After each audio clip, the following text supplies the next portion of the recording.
నా దగ్గర 20,000 పైన చేసు 2 నెలలైంది. ఒక్క వారం కూడా కట్టలేదు.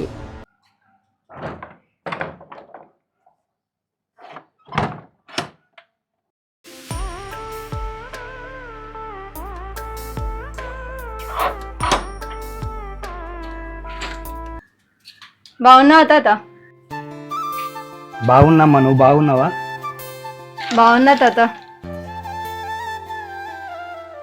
ఎటు బయలుదేరినావమ్మా? బట్టల షాప్కి వెళ్తున్నా తాత. కొత్త బట్టలు ఏమన్నా తీసుకుంటావా అమ్మా? లేదు తాత, షాప్లో పని చేస్తున్నా.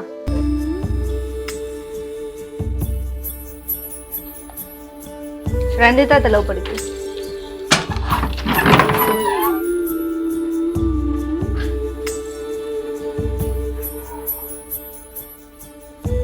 నీళ్ళు తాగు తాత.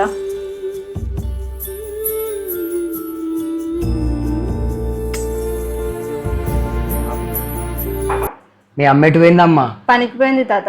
దానికి ఒంట్లో బాగలేదని తెలిసింది, పనికి ఎట్లా పోయిందమ్మా? చెప్తే వినది తాత, ఎప్పుడు చూసినా పని పని అంటది. అది సరే, నీకు చదివేందుకు ఆపినావమ్మా మధ్యలో?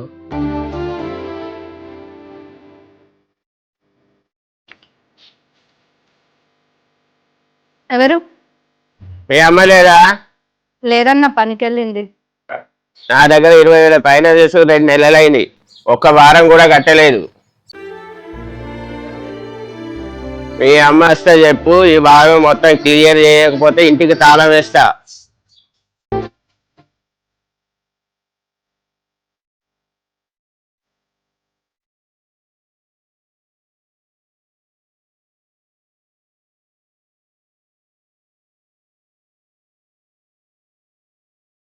కొన్ని అప్పులునే తాత, అమ్మకపోతే పని చేస్తే తీరవు.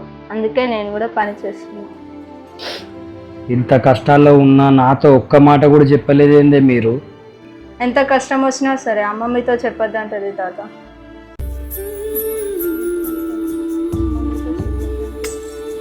అత్తమ్మ పిన్ని మంచిగా ఉన్నారా తాత? బాగున్నారమ్మా. అనిగాని కూడా తీసుకొస్తే అయిపోవు కదా తాత? వాడికి స్కూల్ ఉంది కదా అమ్మ, వాడు అన్నం తినకుండా ఉంటాడు కానీ స్కూల్కి మాత్రం పోకుండా ఉండడు. వాడికి అన్ని మీ అమ్మ పోలికలే.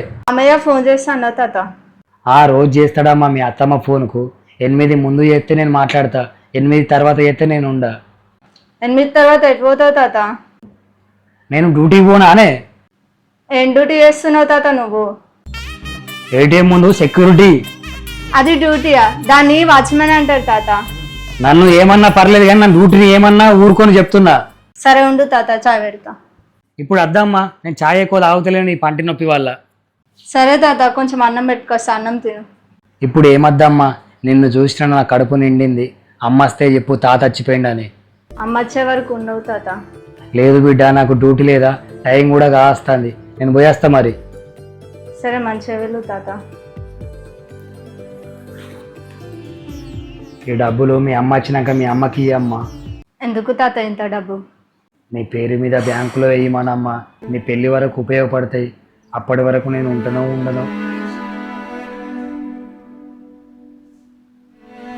అట్లా మాట్లాడకని తాత. మీ అమ్మ ఈరోజు కష్టపడుతుందంటే దానికి కారణం నేనే అమ్మ. మీ నాయన మీ అమ్మని కట్నం లేకుండా పెళ్లి చేసుకుంటా అంటే కట్నం డబ్బులు మిగులుతాయి అన్న ఆశతోటి మీ నాయనకు మీ అమ్మనిచ్చి పెళ్లి చేసిన. కానీ మీ అమ్మ జీవితం ఇలా అవుతుందని చెప్పి అనుకోలేదమ్మా.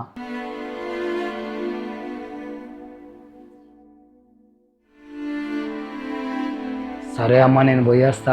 అమ్మ వచ్చినాక చెప్పు, ఒకసారి వీలు చూసుకొని ఇద్దరు రండి అమ్మ మన ఇంటికి. సరే తాత.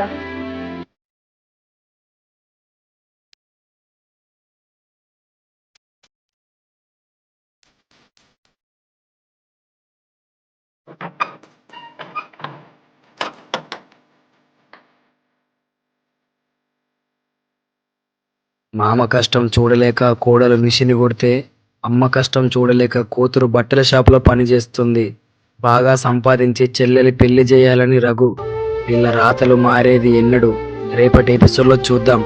ఇంతవరకు మన ఛానల్ సబ్స్క్రైబ్ చేసుకోకుంటే వెంటనే సబ్స్క్రైబ్ చేసుకోండి. అలాగే ఈ వీడియో మీకు నచ్చితే ప్లీజ్ లైక్ చేసి వెళ్ళండి.